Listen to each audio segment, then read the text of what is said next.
Secrets de nutritionniste. Aujourd'hui, dans cette vidéo, je réponds à une question de Emma qui m'a posé une question lors du lancement de ma chaîne YouTube.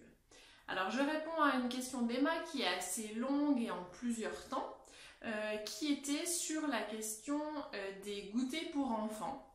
Et finalement, son interrogation principale, mais je vais vous développer avant les choses qu'elle me demande, l'interrogation principale d'Emma, c'est est-ce qu'elle empoisonne son enfant en lui donnant des goûters maison plutôt que des goûters industriels? Alors déjà, l'histoire d'Emma, c'est qu'elle a rencontré une dame d'une soixantaine d'années qui lui a dit à peu de choses près que dans le temps, il y avait plus de diabète, de choses comme ça avec les choses faites maison, que les produits industriels étaient faits pour nous maintenir en bonne santé. Je résume à peu près ce que m'a rapporté Emma. Alors je voudrais revenir déjà sur ces deux points qui sont à mon avis complètement faux. Alors déjà, j'ai fait une vérification sur le site de la Fédération du diabète. Et en fait, le diabète, c'est bien ce que je pensais, est en évolution constante et même de façon exponentielle. Il cite même le mot de pandémie sur le diabète, sur le site de la Fédération française du diabète, parce que les chiffres de diabète explosent en fait, et notamment à cause de la sédentarité et aussi des produits ultra transformés industriels. Donc c'est un peu le chiffre important à retenir. Ensuite, vis-à-vis des produits industriels qui sont sains et ce qu'on trouve en supermarché serait susceptible d'être forcément bon à la santé. Alors là vraiment, je ne suis pas d'accord. Les produits ultra transformés qu'on trouve au supermarché, ils sont faits pour avoir éventuellement un goût agréable dans la bouche, pour qu'on en rachète. C'est vraiment des choses marketing, pour qu'on en achète plein, beaucoup et qu'on en mange beaucoup. Et pour ça, il faut que ce soit généralement très gras, très sucré, très salé. Et alors, je vous cite plusieurs livres que j'ai retrouvés dans ma bibliothèque qui ne sont pas forcément récents, mais qui m'avaient laissé un souvenir très précis de certains exemples qui étaient cités. Je vous montre par exemple l'exemple du livre de Fabiola Flex, N'avalons pas n'importe quoi. Et je vous cite un exemple dans ce livre, par exemple, elle citait des gâteaux, vous savez, vraiment pour le public féminin qui veut faire attention à sa ligne.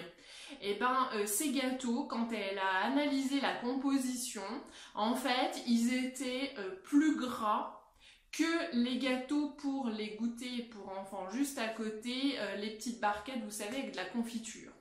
En fait, c'était que du marketing et vraiment de la poudre aux yeux. Donc, je ne sais pas si vous vous souvenez, mais il y a quelque temps, j'ai fait un article sur les produits ultra transformés. Ça s'appelait « Connaissez-vous Nova ?» Et Nova, en fait, c'est une classification des aliments de ultra simple à ultra transformés. Et les produits bruts de départ sont faits pour faire les recettes. Et la deuxième catégorie de produits, en fait, sont des recettes simples que nos grands-mères, par exemple, faisaient avec des ingrédients simples qu'elles avaient dans la cuisine. Ça, c'est des choses importantes par rapport aux produits ultra transformés. C'est qu'en fait, souvent, si on lit la liste d'ingrédients, il y a des fois des mots qu'on ne comprend pas ou des ingrédients qu'on n'aurait pas dans notre cuisine. Et ça, c'est vraiment des indices que c'est des produits industriels pour nous faire manger plus et nous en faire racheter. Donc j'ai aussi fait un article pour le blog des livres pour changer de vie où j'ai résumé tout ce livre-là, Conditionné pour trop manger, qui décrypte vraiment les filons marketing pour nous faire trop manger, notamment les portions des aliments qu'on achète ou les choses comme ça. Je vous citerai bien aussi un compte Instagram que je suis et que je trouve très bien qui s'appelle Marmite et mon couteau. Et en fait, sur ce compte, l'auteur compare les produits industriels entre eux. Et alors, il nous trouve des petites pépites. Par exemple, j'ai déjà vu qu'il avait trouvé un paquet de gâteaux pour enfants d'une marque, vous savez, où la marmotte, elle met le chocolat dessus. Alors, c'était pas que du chocolat, hein, c'était des gâteaux au chocolat où il y avait 19 ingrédients dedans. Et même la semaine dernière, il a trouvé une conserve de jardinière de légumes avec 22 ingrédients dedans. Vous voyez, c'est quelque chose d'incroyable en fait. Je ne savais même pas que ça existait. Donc tout ça pour te dire, Emma, que les produits industriels, je vais être honnête, ça dépanne, voilà. Ça peut servir, mais vraiment le fait maison va être vraiment meilleur à la santé parce que déjà c'est fait avec amour et puis tu vas mettre que des bonnes choses dedans. Et puis, même si tu me cites dans ta question que tu n'arrives pas à réduire le sucre encore ou des choses comme ça, je suppose que voilà, on trouve plein de blogs ou de sites aussi de recettes pour enfants où il faut être critique par rapport aux recettes qu'on trouve et puis voilà, les modifier un tout petit peu si elles sont pas spéciales enfants ou voilà. Mais je comprends tout à fait ta question, Emma, parce que ça m'est déjà arrivé par exemple de tomber dans une revue pour enfants où il y avait une recette de gâteau et puis le gâteau était en forme de tête de loup, c'était très rigolo, donc forcément mon fils m'a dit « Maman, on va faire ce gâteau en tête de loup ». Alors j'ai pris la recette telle qu'elle, c'était un gâteau au chocolat et c'était un gâteau au chocolat où il n'y avait pas de farine. Il n'y avait que du chocolat, des œufs et du beurre. Pas du tout le style de gâteau que je fais d'habitude. Bah, pour être honnête, j'ai eu l'impression d'engraisser ma famille en faisant ce gâteau sans farine par exemple et où il y avait beaucoup de gras. Alors c'est sûr que c'était moelleux, c'était fondant, mais vraiment pour moi c'était vraiment trop gras et j'ai eu l'impression d'empoisonner ou plutôt d'engraisser ma famille à faire ce genre de gâteau.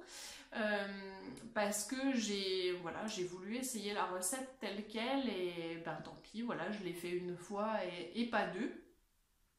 Je voulais aussi te passer le message, Emma, que pour les goûters où tu me cites aussi les petits déjeuners, et ben voilà, tu veux faire des gâteaux, des choses maison et tout, mais il faut aussi faire simple. En fait, hein. Les goûters, ça peut être aussi à base de fruits, à base de laitage, les féculents du goûter ou du petit déjeuner, ça peut être tout simplement du pain ou en tout cas des pains pour les varier. Alors attention juste au pain de mie qui va contenir des graisses et des sucres, mais tous les pains traditionnels de boulangerie ou des pains bio, voilà, vont être tout simples avec de la farine, de l'eau, un peu de sel et de la levure, éventuellement des graines ou des choses comme ça en plus.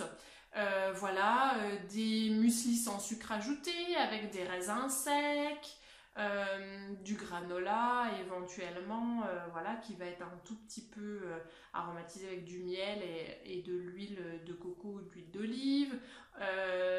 Mais il faut rester simple aussi dans les choses. La vraie vie, c'est pas de manger des gâteaux 2 fois par jour, quoi.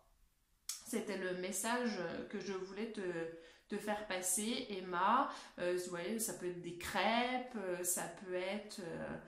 voilà, mais il n'y a pas besoin de faire des gâteaux pour 2 repas dans la journée. Ça, c'est beaucoup trop, par exemple. Voilà, et ben Emma, j'espère que j'ai répondu à ta question. Et je vous dis à bientôt pour une prochaine question sur le blog Secret Nutritionniste.